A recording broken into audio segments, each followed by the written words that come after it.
क्या भारतीय जनता पार्टी का नेता होने के लिए आपकी मति भ्रष्ट होनी चाहिए?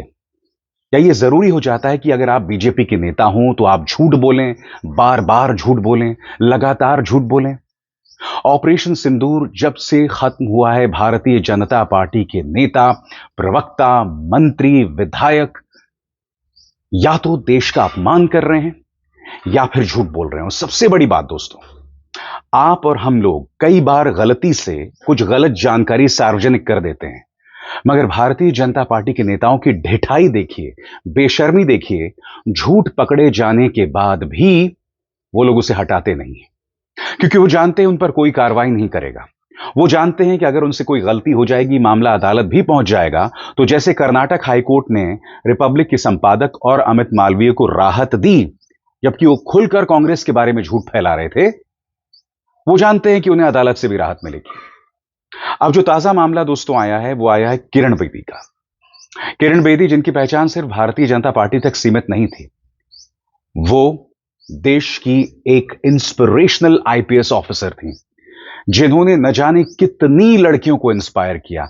मगर शायद भारतीय जनता पार्टी में शामिल होने का तकाजा है कि ये झूठी खबरें फैला रही हैं। और सबसे बड़ी बात, झूठ पकड़े जाने के बाद भी उन्होंने अपना बयान नहीं हटाया है और कहा कि ठीक है, मुझे पता चला कि ये खबर झूठी है, मगर अच्छी बात है, खबर झूठी नहीं है। आप जानते हो क्या झूठ चला रही हैं? वो ये झूठ चला रही हैं कि चीन ने वीटो के जरिए भारत के एक प्रस्ताव को खारिज कर दिया। और वो प्रस्ताव क्या था कि ये जो प्रहार हुआ है पहलगाम में, वो धर्म के आधार पर हुआ था।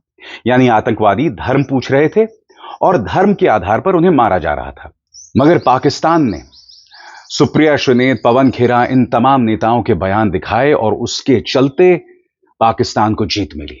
मैं सबसे पहले आपको बताना चाहता हूं कि व्हाट्सएप फॉरवर्ड के आधार पर किरण बेदी ने क्या झूठ कहा। आपके स्क्रीन पर एक शेयर की गई पोस्ट के आधार पर संयुक्त राष्ट्र में जो पहलगाम हमले को लेकर निंदा प्रस्ताव पेश किया गया था, उसमें पाकिस्तान एक क्लॉज डलवाने में कामयाब रहा कि आतंकवादियों ने धर्म पूछकर नहीं मारा था। इस बात को साबित करने के लिए पाकिस्तान ने भारत के 12 विपक्षी नेताओं के ट्वीट्स और वीडियोज सबूत के तौर पर पेश किए। इनमें कांग्रेस के मुख्य प्रवक्ता पवन खेड़ा, सुप्रिया सुनेत, समाजवादी पार्टी के अखिलेश यादव, कर्नाटक के मुख्यमंत्री सिद्धरमैया और कई अन्य विपक्षी नेताओं के बयान शामिल हैं। इसके बाद चीन, जिसके पास वीटो पावर है, ने संयुक्त राष्ट्र के प्रस्ताव से वो लाइन हटवा दी जिसमें कहा गया था मुस्लिम आतंकवादियों ने धर्म पूछकर मारा। दुश्मन इन्हीं बातों को पकड़कर स्कोर करता है और हमारी देश को शर्मिंदा करता है। हर चीज रिकॉर्ड में है, निकालकर देखी जा सकती है। अगर आप ये बात शेयर नहीं करेंगे तो बहुत से देशवासियों को तो पता भी नहीं चलेगा कि ये हुआ क्या था।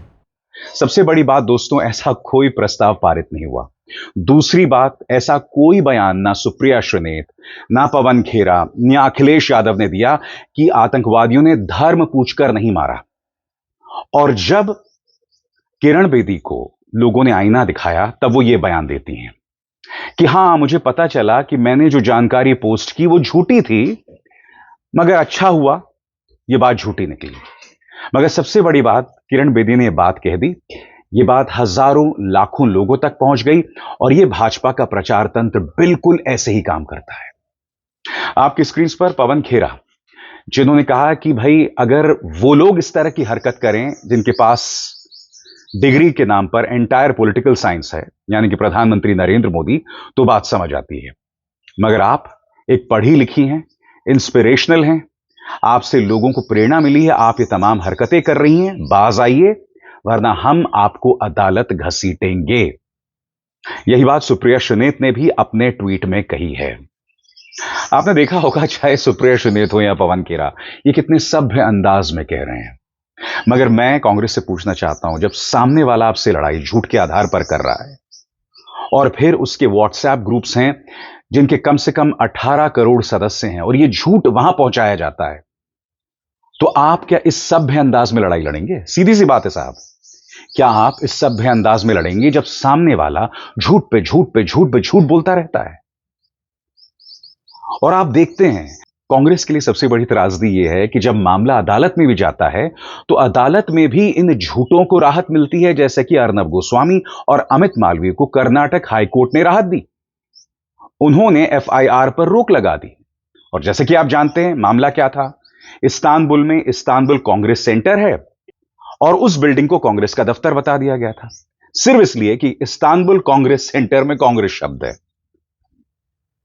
यह हो रहा है साहब गोदी मीडिया में। मगर यह मत सोचिए बात सिर्फ किरण बेदी तक सीमित है। आपकी स्क्रीन पर यह भारतीय जनता पार्टी का वाहियात, घटिया और गालीबाज प्रवक्ता, इसका नाम है अजय आलोक। ये वो इंसान है जो रोज प्राइम टाइम में जहर उगलता है, मगर इसके अपने बच्चे अमेरिकी नागरिक हैं। इसके दोनों बच्चे जो हैं अमेरिका में पैदा हुए, यानी कि इन्होंने इस तरह से प्लानिंग की थी साहब। अब ये किस तरह से झूठ फैला रहा है, कायदे से इसके लिए इसे जेल में होना चाहिए। मगर मैं दावे के साथ कह सकता हूं, इस मामले को अगर अदालत ले भी जाया गया तब भी इन्हें राहत मिल जाएगी। इन्होंने क्या किया है दोस्तों, इन्होंने ज्योति मल्होत्रा, वो यूट्यूबर जिस पर आरोप लगा था पाकिस्तान के लिए जासूसी करने का, उसकी तस्वीर लगा दी मॉर्फ करके एक राजनेता के चेहरे पर। इत्तेफाकन वो राजनेता कौन है? वो राजनेता है अदिति सिंह, जो कि अब भाजपा में है, भाजपा की विधायक हैं उत्तर प्रदेश से। और यहां पर अजय आलोक कह रहे हैं कि देखो देशद्रोहियों के साथ राहुल गांधी खड़े हुए हैं।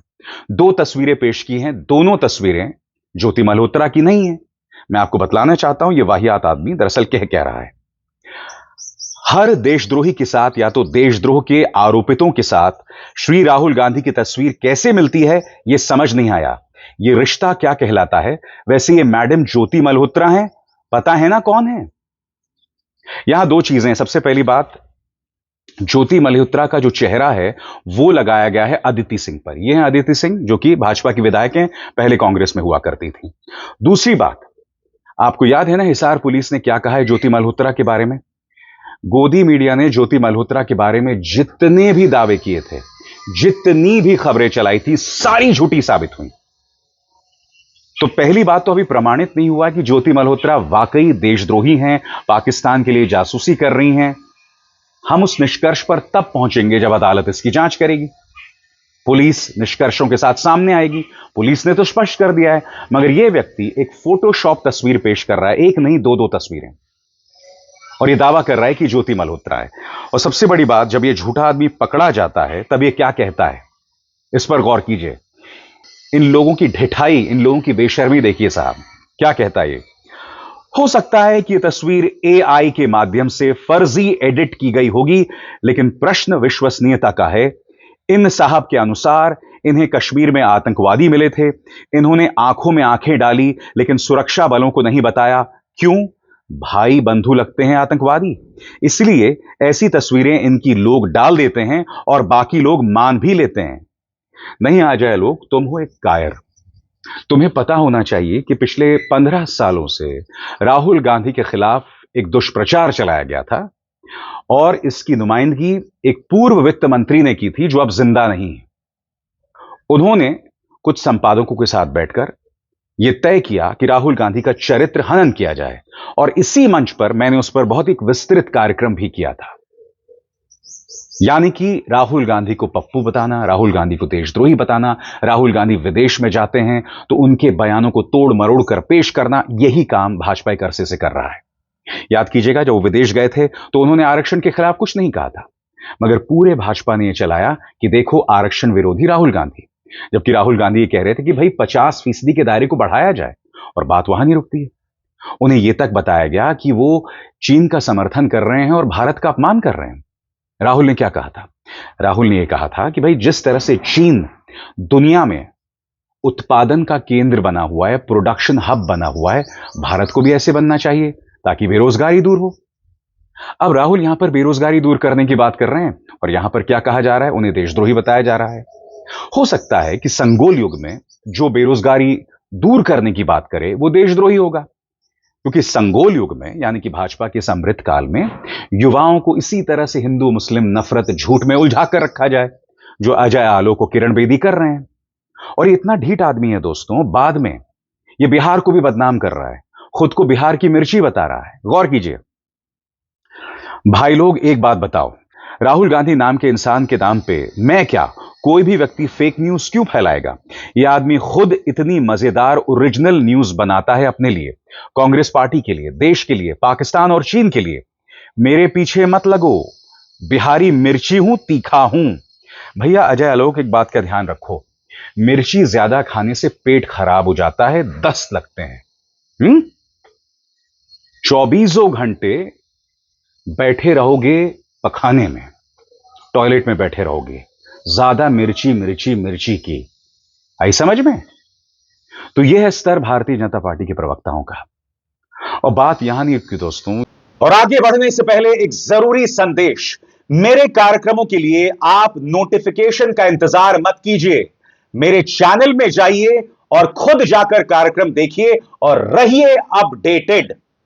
और हां, ज्वाइन कीजिए मेरा चैनल, देखिए यह जरूरी संदेश। स्वतंत्र और आजाद पत्रकारिता का समर्थन कीजिए, सच में मेरा साथी बनिए। बहुत आसान है दोस्तों, इस ज्वाइन बटन को दबाइए और आपके सामने आएंगे ये 3 विकल्प, इनमें से एक चुनिए और सच के इस सफर में मेरा साथी बनिए। आपके स्क्रीन पर यह है शहजाद पूनावाला। शहजाद पूनावाला ने, याद कीजिएगा, ऑपरेशन सिंदूर के खत्म होते ही यह बयान दिया था कि सबूत गैंग एक्टिव हो गया है और सबूत मांगा जा रहा है, जबकि बाकायदा हाई रेजोल्यूशन फुटेज जारी की गई थी। जब यह बयानात दिया जा रहा था और राहुल और कांग्रेस पर हमला किया जा रहा था, तो इस तरह के बयानात किसी ने नहीं दिए थे।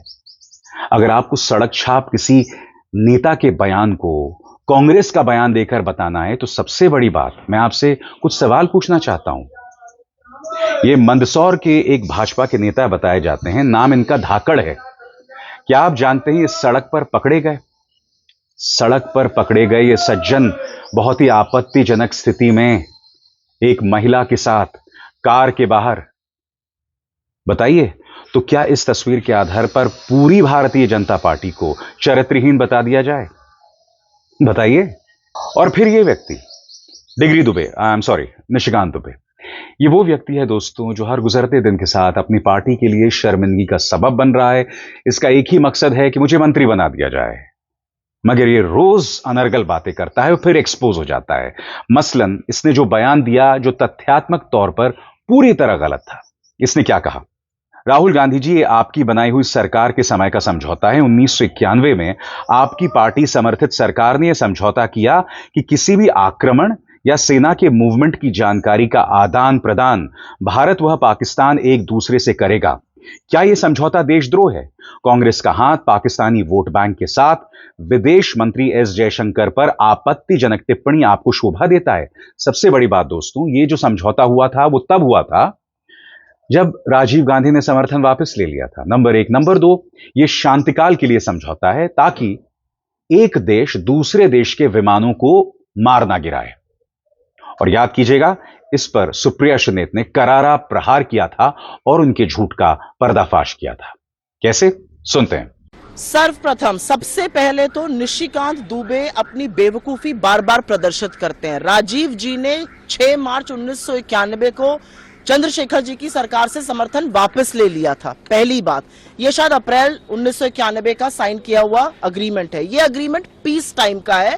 पीस टाइम में गलत फहमी ना हो दो देशों की सेनाओं के बीच में, थल सेना, वायुसेना, जल सेना मूवमेंट से, उसके बारे में है। जब अभी हमने कार्रवाई की है, हमारे ऊपर आतंकी हमला हुआ था, हमने जवाबी आक्रामक कार्रवाई की है। तो सर्वप्रथम तो निशिकांत दुबे और बीजेपी ये मान रही है कि जयशंकर जी ने इन्फॉर्म किया। सर्वप्रथम जो राहुल गांधी जी कह रहे थे वही सच है।